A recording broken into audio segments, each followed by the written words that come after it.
Welcome to Fun and Games Side Quests. Every episode is a different host sharing a video game they love and why they love it. Hello, everybody, and thanks for joining me on this episode of Side Quests. My name is Jesse Vitelli, and I'm a writer. I have bylines at Prima Games and twinfinite.net. I write mostly guides, but I'm out there. I'm also on the Twitters at Jesse Vitelli. It's a roller coaster of a Twitter account if you really want to check it out. I don't recommend. However, today I'm here to talk to you about a game that is very near and dear to my heart, and that game is Luigi's Mansion. Now, a lot of you might remember Luigi's Mansion. Maybe some of you listening don't really know what that is. Maybe you have only played Luigi's Mansion 3, which came out on the Switch last year. Luigi's Mansion is a game that came out in 2001. It was a launch title for the Nintendo GameCube, and it was really divisive. A lot of people wanted a Mario game, and they didn't get a Mario game. They got a Luigi game, and as we all know, Luigi tends to get the short end of the stick a little bit, or a lot of it. But I just remember playing through this game when I was a kid. I was probably like 8 years old, and it just totally blew me away. It's almost this like Metroidvania style horror game with Luigi, but it's you got a little vacuum and you go around and you got to collect the ghosts. It's also the first time they introduced Professor Egad, who is this little scientist man with a little poofy hair and a lab coat and big swirly glasses. And I think when I think about this game, it's just so warm to me, and it's so full of charm and life, and it really just accentuates like everything that I love about video games. Right? It's a home. Like it's my comfort food. It's the thing I go back to. And I play through that game maybe about once a year because I really, really love it. And I think everything from the design to the audio to the story is really impressive, especially on the GameCube. The beginning of the story is that Luigi wins a contest and he wins a mansion, and it's really a big ploy. And Mario goes there and he gets captured and he gets put into a painting. And you learn that later on. But Luigi goes to check the mansion out, look for Mario, see what's going on, and he ends up in this ghost-filled mansion. And so the game opens up, and Luigi's scared, and every time he goes to grab a new doorknob, you get this almost like Resident Evil-style rendered animation of his hand shaking and opening the doorknob like there's going to be a zombie around the corner. And it's just such a different tone for a Nintendo game, let alone a Mario Luigi game, right? And you're going through the mansion and you're collecting these ghosts, but a lot of the ghosts have a backstory. So the first 3 ghosts you encounter are a mom, a dad, and a baby. And like something happened there, right? Like there's darker implications in this game. And as a kid, you're just interested in sucking up the ghosts, and you're interested in the pretty colors and playing a video game. That's what you're there for. But as I come back to it every year, I kind of think about like Luigi's Mansion is actually a really sad game. There's all these ghosts. Like everybody in the mansion is a ghost. So there was like a horrible incident that happened at this mansion that they never talk about. But it's a game that has combat, but it's not about shooting or killing or hurting, right? So I guess maybe hurting, depending on how you look at it, right? So you have the Poltergeist 3000, which is a wonderful invention from Professor Egad that lets you suck up the ghost, Ghostbuster style, which I appreciated when I was a kid, and I appreciate more as time goes on. But you suck up these ghosts, and the game is segmented in chapters, and so every chapter there's a boss at the end, and your goal is to collect all of the ghosts in the area, bring them back to Professor Egad, who puts them back in the paintings, or puts them in paintings rather, and it's just like a really interesting dynamic. It's a Nintendo game where you don't jump, right? There's no jump button. It's just about collecting ghosts, getting keys to access different areas of the mansion that you couldn't, going back and opening doors that you thought were locked permanently or that you couldn't get into. And it just sort of encapsulates itself as this incredible game.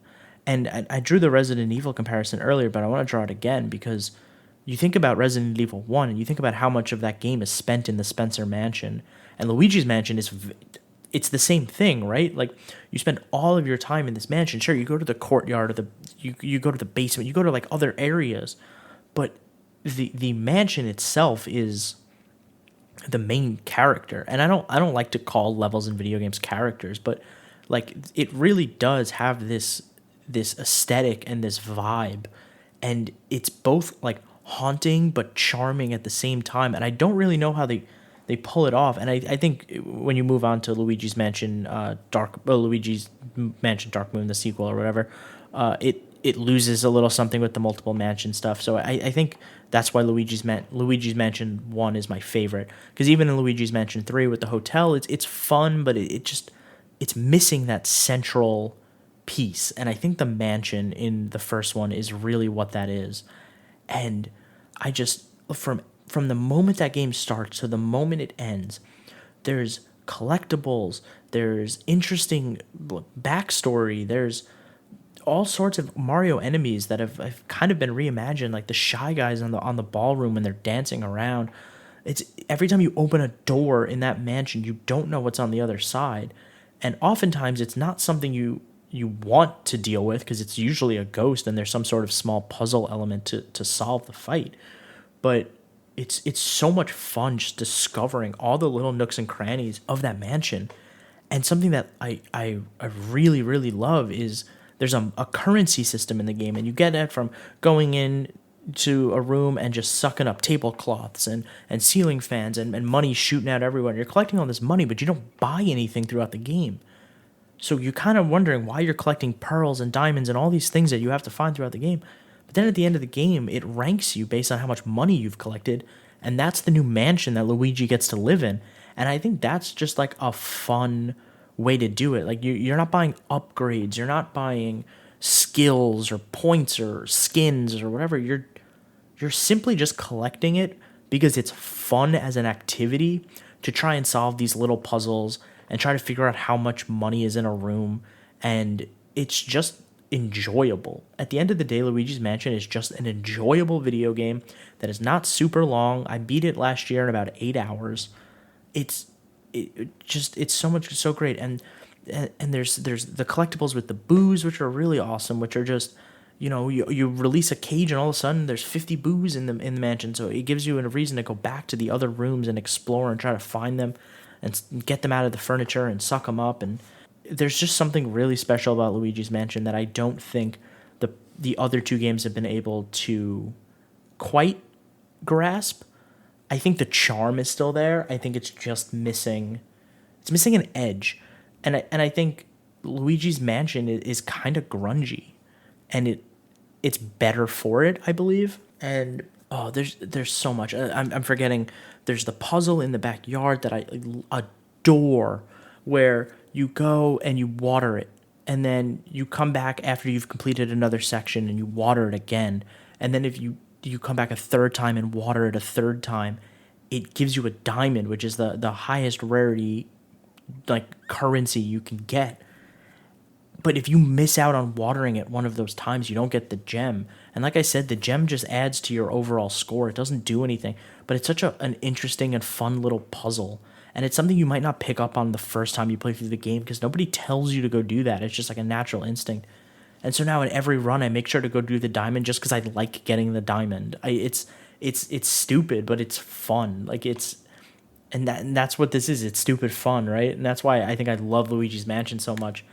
And I could go on forever and ever and ever, but I definitely do not want to go over time. So thank you very much for listening and letting me ramble about Luigi's Mansion. If you haven't played it, I highly recommend it. If you have children, it's a great game for them. If you have access to a GameCube or anything, and if you have played Luigi's Mansion, you know what I'm talking about. It's such a great game. I love it so much. Thank you so much, and happy gaming.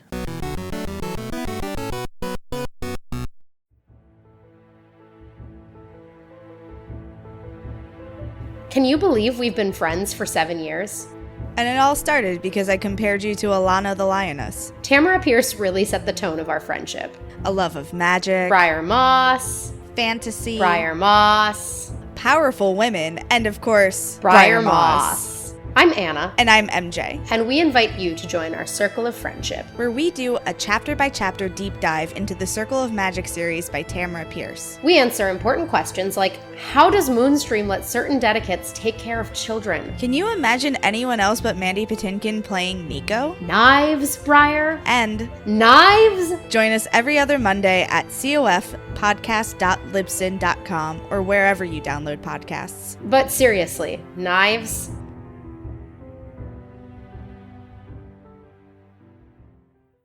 CPOV. CertainPOV.com.